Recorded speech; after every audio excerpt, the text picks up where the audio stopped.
بسم اللہ الرحمن الرحیم۔ السلام علیکم۔ گھنے جنگل کے کنارے لکڑی کا ایک کاٹیج تھا۔ اس میں سنہری نسیم نام کی ایک لڑکی اپنے والدین کے ساتھ رہتی تھی۔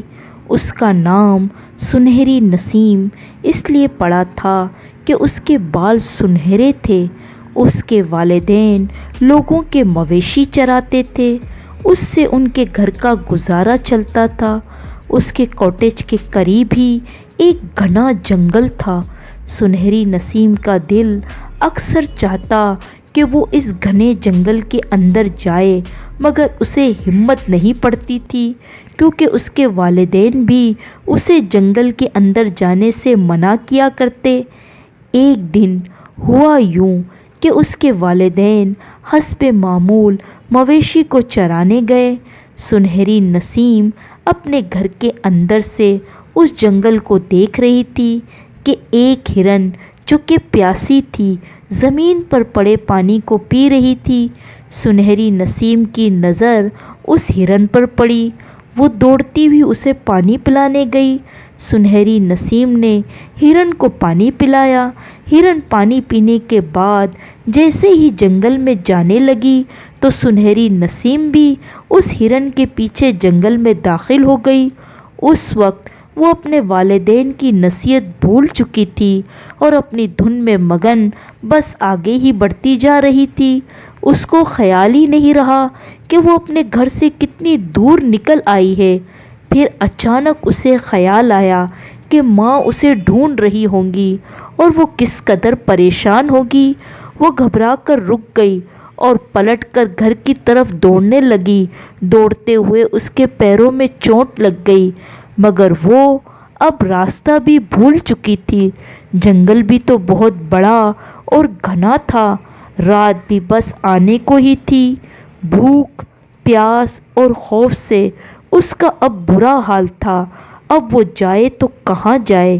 جب وہ بالکل بے حال ہو گئی تو خدا سے مدد کی دعا کی تو اسے دور کسی گھر کے آثار نظر آنے لگے۔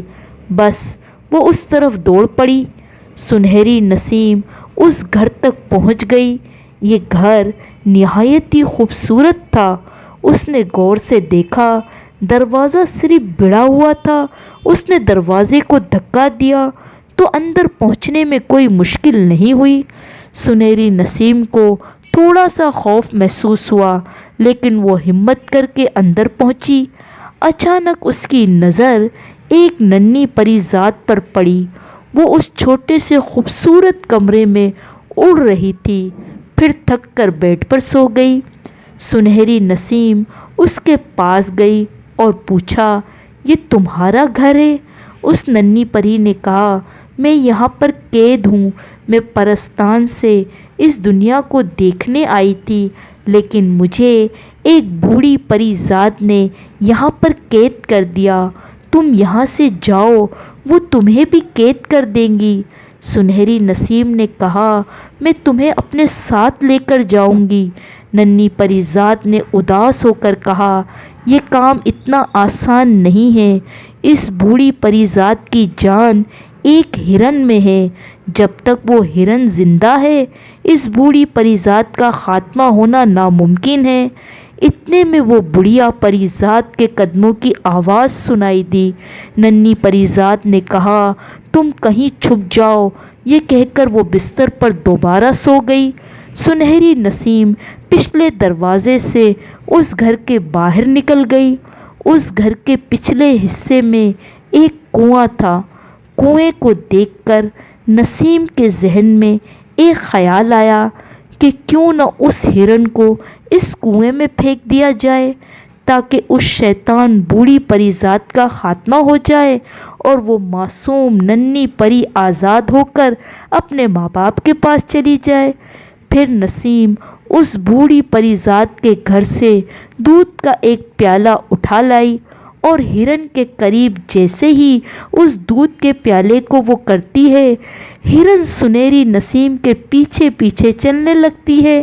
اس طرح نسیم اس ہرن کو کنویں تک لانے میں کامیاب ہو جاتی ہے۔ جیسے ہی ہرن